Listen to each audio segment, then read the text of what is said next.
I was recently asked about my theology, and I said, look, I've explained my theology for the past 5 weeks. That's about all I have. I mean, I have deeper positions I could go to, but you got most of it.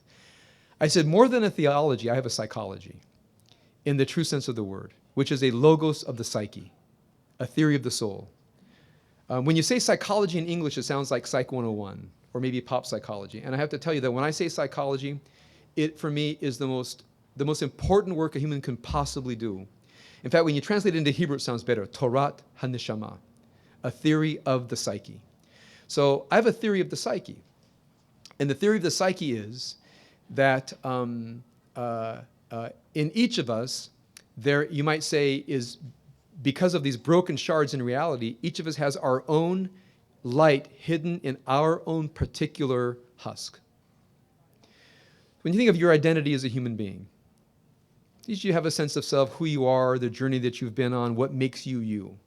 Okay, hopefully all of us has a sense of that, especially as we come to the high holidays. Hopefully, if somebody said to you, what makes you you? What's your journey? Where are you headed? I hope one of these things is you can say to yourself, and I know my husk, and I know my spark. Your husk means, I know the negative things about me that seem to want to dominate my life, and I have a sense of the holiness that is hidden in there. I know whatever my life is about, part of what it's about is breaking through that husk and releasing that light. Once you know your pattern of your organuz, of your hidden light, and your pattern of the klipot, you know who you are, and you know what your life's work is. So when people sometimes say to me, well, why is there so much suffering? And my response is, it's the suffering of helping repair God, meaning putting the divine vessels back together, and it's the suffering that's involved in self-repair.